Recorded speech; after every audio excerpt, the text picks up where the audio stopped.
Welcome back to JK Out of the Closet. Today we have Nick. JK Out of the Closet is Congrats on coming out. It's a series where we talk about the 5 most pivotal moments of our lives and how they got us to where we are today. And today we're starting with Nick and how he started his amateur career and how that was a pivotal moment for you. Yeah, absolutely. So like after high school, I was kind of lost. I was like, I don't know what the fuck I'm gonna do with my life.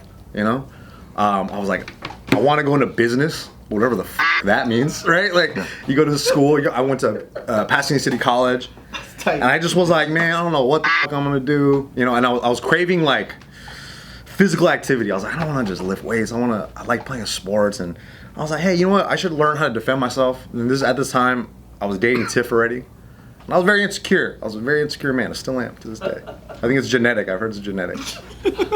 Insecurity is genetic? That's what I hear. That's what I hear. I don't know how true that is, but that's what I hear. So, you know, part of me felt like, yo, I really need to learn how to like, and honestly, this is like 17-year-old brain Nick. It was like, if a guy comes up and steps to me, and I'm with Tiff or something, I can't defend her honor. There's nothing I could do. You know, like, I'm not gonna be able to defend myself. At 17, were you pretty like physically like fit in any way? You know, I swam and I played water polo in high school. Yeah. You know, whatever. Kind of. Can't do a water polo move to a bully, can you? Yeah, dude. You wanna go to a pool? You wanna take this to a pool? I'll drown you in a pool, dude. Brother. Talk about a useless skill, you know, kind of. And part of me just felt like, yeah, I want to do something else. Like physicality and training was always something I really wanted to do, and I was like, man, I should learn how to go fight. You know, I should learn how to do this. And I had gotten a fight in like my senior year in high school, and I was like, yo, this is tight. This is sick. You got into a fight senior year in high school? Yeah. What was that like? It was just like, you know, it was like a bunch of dudes. Like there was like all the state testing, and we had to. The seniors wasn't a part of it, so all the boys were like, hey, let's go to so and so's house. Let's get some gloves on and start fighting each other and shit. You know? Oh, I remember those. Yeah, you know, like every like high school kind of had their own version of that. Throw down. And I did that, and I was like, and I fought this dude that I didn't really like that much in high school, and it was very liberating. You know, like it felt great, and it was cool. You guys went all out. Did you hurt him? Like we did MMA. We did MMA in some guy's front yard, in like Altadena somewhere, and we had MMA gloves and like. And I had like a karate background, so martial arts was a big part of my life, early in my life. So I was like, okay, cool. Like, and that was something I always felt like I was comfortable with, but like I wasn't really that good. Did you kick him? Yeah, I kicked him a lot. How do you get? How do you kicked him? I kicked him a lot. Real quick, how do you have a martial arts background and then feel unconfident about protecting Tiff? Where does that break down for you? Oh, you know what? Because like, you know, I'm a very at the time I was like 120 pounds, right? And you still like. When you get into a fight like that afterwards, it's like, oh shit, like that could have gone so wrong too. Like, at least in my head, that's what I thought. And the more I started training, the more I was like, yo, like I want to do this. Like I was training with some buddy in his front yard and just hitting pads terribly. And then I was like, oh, I should go train and find a gym. So that's where I found Fight Academy. That was the first gym I went to. And at the time going in, like I just thought, like, you know, you're so cocky, you think you know everything. I thought I was gonna be the fucking prodigy of the gym. Everybody was like, "Oh, this guy's got talent. We gotta groom this guy to be a world champ," you know. And I was like, "Oh yeah, like, He's gonna be discovered. yeah." No, honestly, like that's what I really thought. Yeah, because I was like, "Oh, I have a background," and all the fighters that I liked growing up, like George St. Pierre, right? Yeah. He was like he was the Michael Jordan of the sport at the time. Did you have a black belt in karate? Yeah, I did in Shotokan, right? But he did Kyokushin. No, but you have a black belt in Shotokan. Yeah. Oh, okay. Like, but I got him when I was like 11, so it's like doesn't fucking matter, you know. But it's real to me, damn it. And so You're not supposed to get that. in my head, I'm George St. Pierre. You know what I mean? Like I'm on the same path, you know. And I go to the gym, the first day of practice. It was just hard. It was the hardest thing. The 5-minute jump rope at the beginning of the match. I was like, I want to quit. This is so fucking hard. The toes, the jump rope hitting your toes. You're like, oh, this sucks. You're like, all right, go kick the bag, and you watch all these videos of how cool it is. You kick the fucking bag for the first time, and you're like, oh god, I gotta do this all fucking day. I gotta do 5 minutes of this, right? You're just kicking the bag for 5 minutes, and that extrapolates over the first like 6 months of training, and I'm just getting injured. I'm getting fucked. I'm getting like blisters on my bottom of my feet where I'm like, it literally, I couldn't walk. It just hurt so bad. And in my head, I'm like, dude, there's no fucking way I could do this. Like the whole entire time, I'm like, this is awful. This is not what I had in my mind. And I had paid the year membership up front, and it was like all the money I had, right? How much does that cost? It was like fucking like $1,500. Yeah, like $2,000 or $1,500. Damn, you went all in. I went all in. I was like, because in my head I'm gonna be Georges St. Pierre, right? Yeah, it's a steal. Yeah, it's a bargain. You know, make more of the I'm gonna be purse. world champ. It doesn't matter. It's kind of good you go all in though, because then you're like fully committed. You're like, might as well go. If you pay month to month, you can quit anytime. Exactly, and that was the only thing that stopped me from quitting. I was looking at like, how do I get out of this? Frugalness, yeah. I was like, how do I go to the gym manager and If say, you month to month it, would you have quit? probably, Yeah. But even then, I was too afraid to talk to the front desk person and ask for a fucking refund. Was he intimidating? Yeah, So you stuck with it because of fear. 100%. And also too, it's like Such a pussy reason to stick with it. I love that. not even just that, but like that was one of them. But mainly was like, dude, I had put all my eggs in this basket, and I don't want to quit now. Like that's what it really was. It was like I know I'm gonna be fucking unhappy with myself, and that was the hardest thing to like just keep pushing forward. But anyway, so it was like that was like the early stages of it, and I was a total rookie. Everybody was beating the shit out of me. Like just the first day of sparring I did, my coach was like, yeah, you should go do sparring. And I was like, oh, cool. That's like a little step up in the progression. I'm like, oh, cool. I'm not this fucking idiot anymore. I can go to the sparring with the pros, right? I go to the sparring with the pros. And usually, like, when you get someone who's really, like, a newbie, and they're really excited, like, I want to be a fucking fighter. I want to go. You go, all right, let's see what you got. You want to see kind of what kind of heart they have, you know? So you make them go spar with the guys. And back then, it was a lot more hard-nosed training. And it still is now. I'm not saying it's different, but it was just like, everybody trained like Neanderthals. Everybody just beat the shit out of each other in the gym, and it was just like, didn't care how little you were. And I was the smallest guy in the gym, and I was going to train with the pros, and every single one of them, like, dropped me, beat the shit out of me, gave me a bloody nose, something, like, fucked me up. And then once again, it just constant periods of like, okay, I got a little bit of progression, and then you just get smashed into the fucking ground, and then you sit there, like, to the point where you feel like you're gonna cry, bro. Like, you're like, I got my ass beat so hard by a girl. This is still year one. Oh, dude, this is like the first like 3 years. like as far as like that path, right? So it was just a lot of those moments, and then I was just getting injured all the time, and then on top of me getting injured, I go home and my mom's like, "What the fuck are you doing?" And I told her, I was like, "I joined a karate gym." You told her it was a karate? I don't know why. In my head, You have random black guys and stuff, and like just fucking cuts. And I'd just be limping. I'd just be like, you know, ice packs on me all the time, and just being miserable, tired, falling asleep everywhere. It was just like, I was not physically conditioned because my whole 4 years of like athletics was in a pool. So it's like I have no gravity. I've literally like been in space for 4 years, right? Yeah. So like ISS. He's like, I'll fuck you up in the water. and I wasn't lifting weights either. So then you go to a sport where bone density is very important. Yeah. And I had bird bones, dude. I just wasn't built for this at the time. And at the time, nobody told me to lift weight. If you saw a picture of me, you're like, oh, who is this 14-year-old sparring with like grown ass men? Like that's what I looked like. Well, how soon did you develop cauliflower ear? Dude, in the first 6 months. Really? Cam, you look like a straight pro. Exactly. So it was just like, bro, I can't get. So they're like, they could handle it. He has cauliflower ears. So you know what's so funny is like they would always say like, guys in the gym would be like, you know, when I first got my cauliflower ear, they say, oh, if you have cauliflower ear, that means you're a good grappler, right? If you have cauliflower ear and you're a kickboxer, that means you're a bad kickboxer because you don't know. Because you keep getting hit in the head. I got my cauliflower ear from initially just having big giant ears, right, and then just getting like guillotined and getting choked out a lot. That's what it really was. And then how it really formed into this was because I got punched in the side of the head by my buddy Kenny, right? So I got both. Like I'm a bad kickboxer and I'm a bad grappler, and I just getting fucked up. And it was just awful, right? Eventually I got to the point where I put in my time and my effort, and in my head I'm just taking L's. what kept you going for so long? Because I wanted to prove, like, part of it was like I wanted to prove to myself that I could do it, but then I just loved it. Like I just liked the technique of it, and like once you get your first like taste of progression of like, say like throwing a Muay Thai kick, right? Like a round kick. It's like it's pretty hard to learn initially, especially I came from a different background, so like the mechanics are really different. So it took me a lot, and my coach was like, what the fuck is wrong with you? Like, you do it this way. Like, that's how you would coach, right? And so then when you first get it the right way and it feels proper, you're like, oh, shit, this is kind of tight. Like, this is what it's supposed to feel like. Ah, okay. So you have a reference point of what not to do, how not to do it, and then how to actually do it.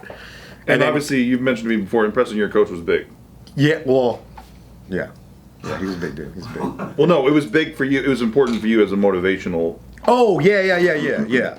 And this was like I had different coaches up until this point, and like each coach was. It's kind of crazy. It's like my first Muay Thai coach, he was really mean, really scary. But I think I needed that at that time. Yeah. Like if I didn't have that, I wouldn't have learned as efficiently as I did. But anyway, I got to the point where they were saying, "Hey, why don't you take a fight?" And I was like, I didn't have the balls to be like, no. How many years has this been already? This was like 7 months in. 7 months. 7 months in. So and I'm getting beat up by everybody. So in my head, I'm like, what the fuck? You want me to fight, bro? Like, I can't even throw a 2-punch combination without getting fucking almost KO'd, you know? So in my mind, I'm like, dude, okay, fuck. And then the day before, I think the fight was like a Saturday or something. It was a full-on MMA, or was it just? It was a Muay Thai fight. Oh, Muay Thai. It was a smoker. So it was like sometimes you get a different guy from a different area, and they're like, hey, you want to fight? You're the same weight class? All right.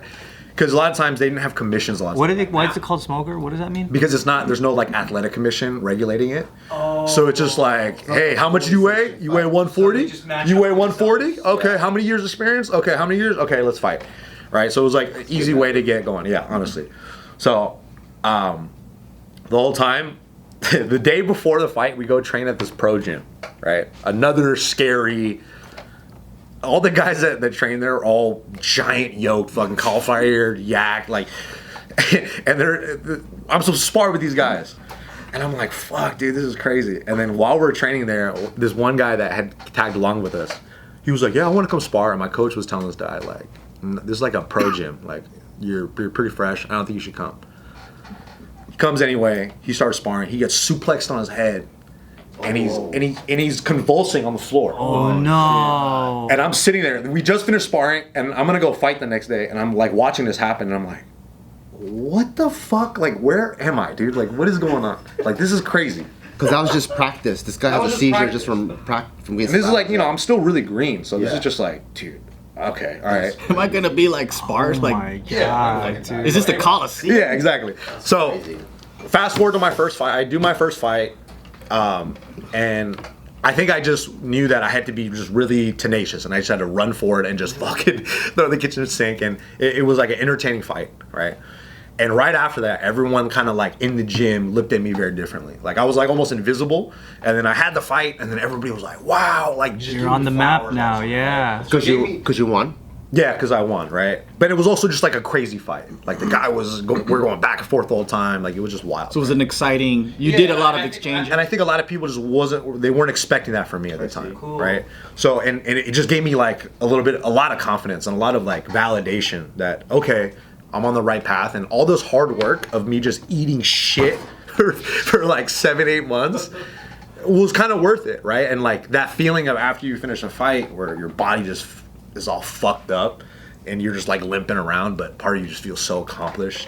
You're like Karate Kid. Yeah, really happy with yourself that like, oh shit, I did something that I didn't think I was gonna be able to do at all, and I was able to face it even though I was as scared as I was, but I couldn't have done it if there wasn't a team of people like pushing me and like dangling the carrot in front of me and making me do that. So it was one of those things where if I didn't have that, I wouldn't have never done that, so it was proof for me that if I just keep my head down, keep working hard, I could push forward and get this dream that I had for myself. What makes you go, okay, I did that, I accomplished that, I fought that guy, I won. Mm-hmm. Now I can transition into trying to be good at this.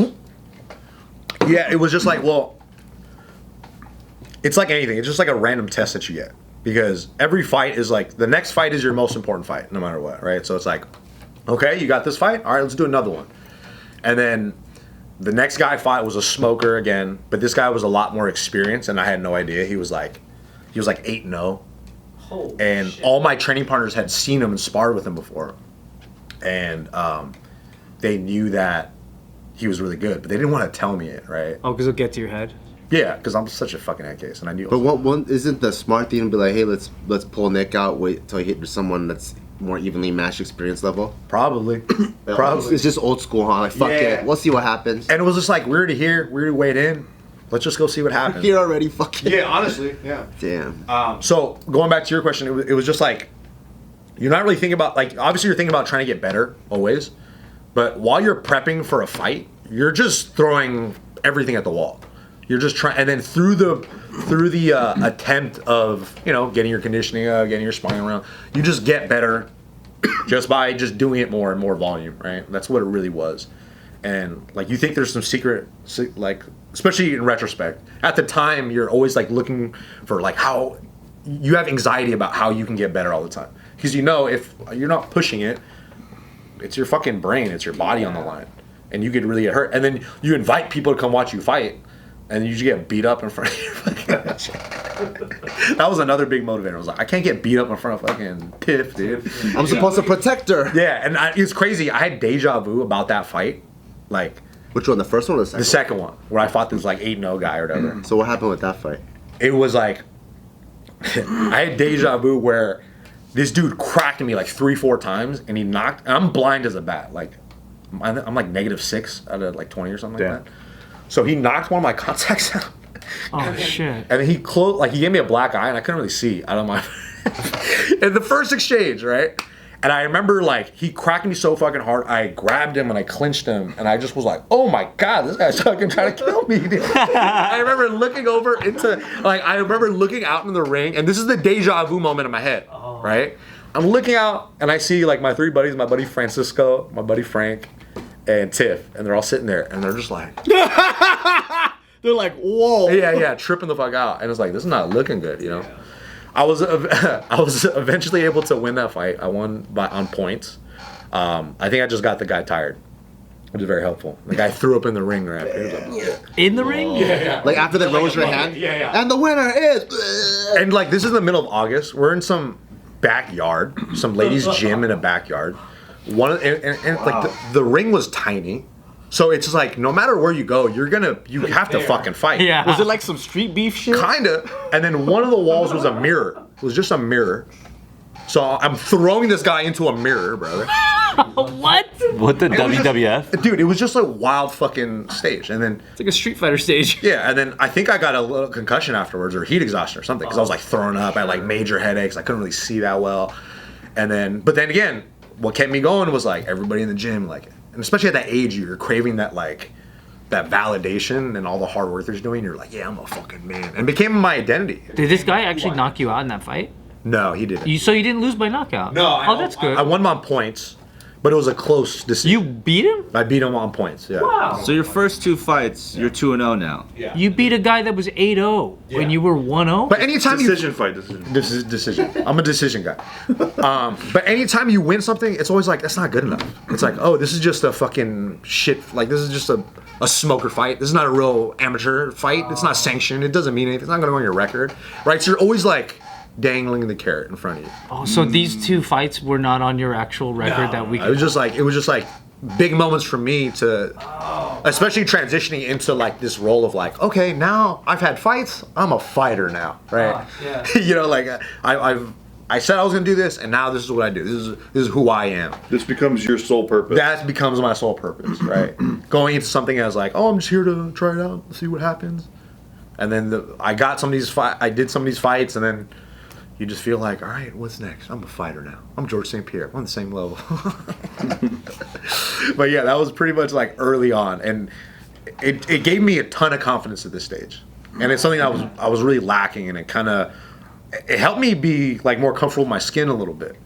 Like, it helped me be like a little more talkative, a little bit more jokey and how I really want to be. Which one's the hardest fight you've ever had? Probably that one mentally. That was the hardest one? Yeah, because we were like, it was the middle of August. It was like 100 fucking degrees. There was 20 fights that day. I was the 20th. You're the last one? The last one. What the freak? Oh, dang. And I was just so tired. I didn't want to be there. I just was like, dehydrated. And then when that dude beat the shit out of me, I really had to like go, oh fuck, what am I gonna do? Like, I was like really faced with a moment. Like, and part of me wanted to quit. Part of me wanted to be like, if he hits me again, I'm gonna fucking drop to the ground. I'm gonna fake an injury. No, for real. Like, but in reality, like in any kind of competition or like combat sport, you always have an option for that. That's always on the table. You can get cracked with something and be like, I'm good.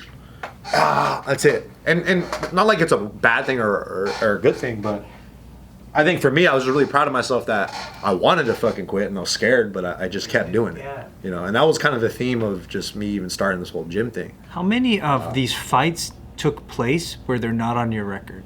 Just those two. Oh, really? Okay, wow. Because after that, I started transitioning to do more MMA. You're like, I'm ready. And that's what we're going to talk about next time. Next time. On the next But one. Being this an time, MMA fighter. yeah. But if you had to wrap it up for everybody watching this right now, how would you say fighting, like as an amateur, prepared you for being a professional?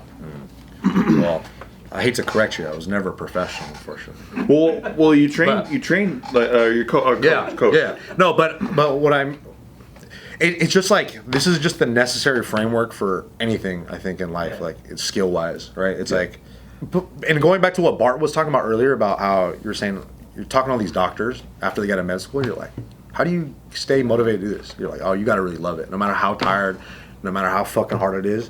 Because and this is what I learned too as I got older, was I thought this would be an easier path for me in a lot of weird ways, because I was, in my head, it's like fighting is a natural skill to me. I felt like martial arts and movement was like something that I was good at. I was athletic, I could do this, you know? But it still requires like all your dedication, all your focus, and it's less about your skills and attributes and more about your mindset and how you push forward. And that's what I really learned through that time. And you could be the most talented guy in the world, but if you're not willing to put yourself in a fire and test yourself, like really, really test yourself, because that's what all these fights are, or anything. Like, it's the rawest version of, can I get through this obstacle, and can I prepare for this and get through it? Like, that's what it really is. And a lot of times fighting just gives you anxiety. It just, dude, you don't want to fight. Once you get someone's name that you're gonna fight, you're like, dude, fuck this. I don't want. There's that feeling, but at the same time, the duality of it is like, I'm gonna fuck this guy up, but you also want to. Part of you wants to run away from it. So it's just like having. GSP used to say he used to cry like in the warm-up room because he's just having like a straight panic attack. He's so fucking scared, and he's like, I don't want to fucking do this, and he's like literally the UFC champion, and he's like crying before every single fight. And the more I realize that it happens to everybody, it just made you feel like, oh, that's the whole game. That's what it is.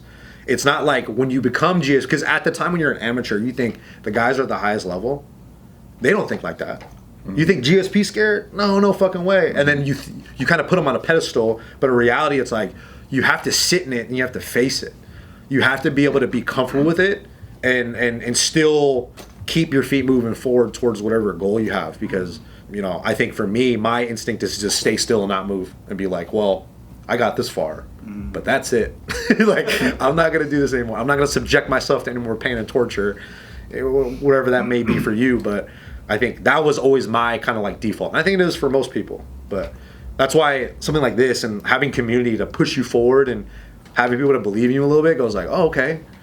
All right, I can do this. Like, okay. There's also that funny cliche about, like, you know, your biggest opponent is you, but it's like in combat sports, your biggest opponent is your opponent. So like if you're 100%. on a pedestal, then the guy you're fighting is probably on a pedestal too. But even in fighting too, like that's such a a theme that happens all the time. But even if you have an opponent in front of you, it's still, you can't beat that guy until you can manage your own emotions and manage everything in what's going on here before you even go out. Because like you said, you could quit anytime you want. Anytime. Yeah. It's always on the table. You get hit with one big shot and you go, ugh, and just crumble against Kate. And sometimes that does happen. Sometimes you get an injury and you can't come back from that. So You could quit right now. you quit right now. I quit JK.